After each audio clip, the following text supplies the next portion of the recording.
Dialah Allah Subhanahu wa taala yang Khalik, yang telah menciptakan kita.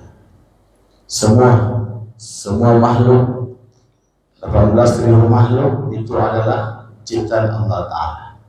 Yang namanya ciptaan itu berada dalam kekuasaan dan kehendak yang mencipta.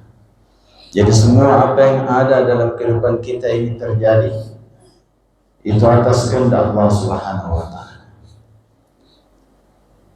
Manfaat, mudarat yang terjadi dalam kehidupan kita ini itu semua datang dari Allah Subhanahu wa taala. Kalau satu orang ingin diberikan satu manfaat yang ingin memberikan seluruh manusia berkumpul, berpikir, kemudian ditambah daripada golongan jin, golongan malaikat, semuanya berembuk berpikir untuk memberikan satu manfaat atau kebaikan kepada satu makhluk. Tapi kalau Allah Subhanahu wa taala tidak berkehendak untuk memberikan kebaikan tersebut, maka kebaikan itu tidak akan datang.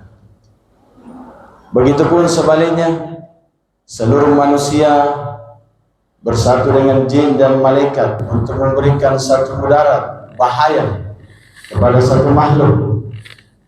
Tapi kalau Allah Subhanahu wa taala tidak menghendaki bahaya, mudarat datang kepada makhluk tersebut, maka mudarat bahaya itu tidak akan datang pada makhluk tersebut. Karena sesungguhnya seluruh keadaan manfaat mudarat semua datang dari Allah Subhanahu wa taala.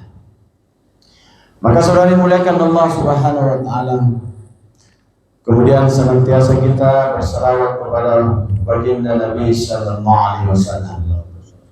Karena orang yang paling dekat dengan Nabi baik di dunia maupun di akhirat, yaitu adalah orang-orang yang senantiasa banyak berselawat kepada baginda Nabi sallallahu alaihi wasallam dan banyak menghidupkan sunnah-sunnah baginda Nabi sallallahu alaihi wasallam dalam kehidupannya. Di dunia dia dekat dengan Nabi, dia akan senantiasa mudah mengamalkan perintah Allah Ta'ala, dan di akhirat dia adalah orang yang sangat dekat dengan baginda Nabi sallallahu alaihi wasallam.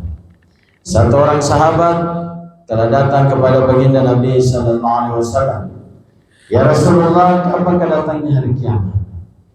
Maka Nabi sallallahu alaihi wasallam bersabda, "Wahai sahabatku, apa yang kau siapkan untuk datangnya hari kiamat? Karena hari kiamat ini bukanlah hari main-main, tapi hari yang sangat dahsyat, di mana seluruh keadaan dunia ini akan hancur. Maka apa yang kau siapkan untuk datangnya hari kiamat?" Maka sahabat ini katakan, "Ya Rasulullah, aku siapkan datangnya hari kiamat bukan dengan banyak beribadah. Beribadah di sini sebenarnya Allah Ta'ala ada beribadah sunnah maksudnya. Karena kalau wajib ini tidak bisa ditawar-tawar. Beribadah di sini adalah sunnah. Banyak sholat sunnah, banyak baca Al-Quran dan lain-lain. Tapi aku siapkan datangnya hari kiamat ya Rasulullah," kata sahabat ini, "yaitu dengan banyak mencintai." Maka Nabi sallallahu alaihi wasallam bersabda, "Maka engkau akan bersama dengan orang yang engkau cintai." Maka saya muliakan Allah Subhanahu wa taala dengan banyak bersalawat dan menghidupkan sunnah Nabi sallallahu alaihi wasallam, maka kita akan mendapatkan cinta Nabi di dunia dan akan berdekatan dengan baginda Nabi sallallahu alaihi wasallam nanti di akhirat. Begitupun sebaliknya, orang yang malas bersalawat kepada baginda Nabi sallallahu alaihi wasallam, apalagi ketika Nabi sallallahu alaihi wasallam disebut dia tidak mau bersalawat, maka di dunia sudah dikatakan orang yang pelit dan dia akan jauh dari rahmat Allah. Sudah disebut orang yang pelit, maka dia akan jauh dari rahmat Allah. Kebaikan akan jauh dari kehidupannya. Dan nanti di akhirat, maka dia akan jauh dari baginda Nabi sallallahu alaihi wasallam. Maka saudara muliakan Allah Subhanahu wa taala, sesungguhnya saudara muliakan Allah Subhanahu wa taala ada 4 waktu, kata ulama, yang betul-betul kita menjaga dan pelihara. 4 waktu-waktu ini sangat dianjurkan kepada kita untuk betul-betul menjaganya. Bahkan dikatakan barang siapa yang menjaga 4 waktu ini, maka Allah Subhanahu wa taala akan senantiasa ampunkan seluruh dosa-dosanya dan Allah Ta'ala akan menjaga hatinya dan kerohaniannya agar tetap dekat dengan Allah Subhanahu wa Ta'ala. Apa waktu itu yang sangat dianjurkan? Yaitu yang pertama pada waktu pertengahan malam. Ini betul-betul kita harus jaga. Yaitu waktu-waktu sholat malam atau waktu-waktu tahajud. Waktu-waktu ini adalah waktu yang spesial, Pak, untuk kita berdekatan dengan Allah Subhanahu wa Ta'ala. Waktu ini Allah Subhanahu wa Ta'ala sangat dekat kepada kita. Allah Ta'ala turun. Maksudnya turun di sini, kata ulama, salah satu maknanya adalah sangat dekat dengan hamba-hambanya pada malam itu. Maka sering muliakan Allah Subhanahu wa Ta'ala, maka siapa yang bangun tengah malam, kemudian dia semata-mata hanya untuk dekat bermunajat kepada Allah, dia sholat, baca Al-Quran, berzikir, maka ini adalah orang spesialnya Allah. Kalau kita, Pak, sholat berjamaah seperti ini kita banyak kita banyak. Bukan orang spesial sebenarnya. Dia spesial tapi tidak spesial seperti orang yang bangun tahajud. Orang yang bangun tahajud di saat orang tertidur lelap,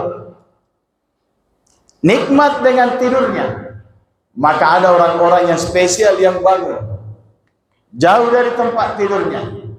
Maka salah satu orang nanti yang akan mendapatkan naungan arsy ilahi pada saat orang dihisab nanti, dan dia tidak merasakan hisab, bahkan dia duduk di atas mimbar-mimbar bercahaya sampai hisab itu selesai. Salah satunya adalah orang-orang yang menjauhkan lambungnya dari tempat-tempat tidurnya, yaitu orang yang bangun tahajud. Wah, ini orang spesial. Bahkan dikatakan tidak akan meninggal dunia seseorang yang suka bangun tahajud, yang mengisi malam-malamnya dengan amal-amal setiap malam, sebelum tempatnya di surga diperlihatkan oleh Allah. Bahkan dia tidak akan mati sebelum diangkat menjadi wali Allah.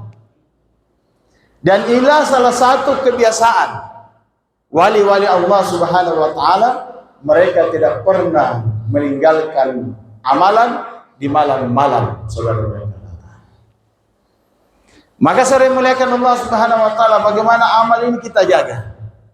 Kita jaga dalam kehidupan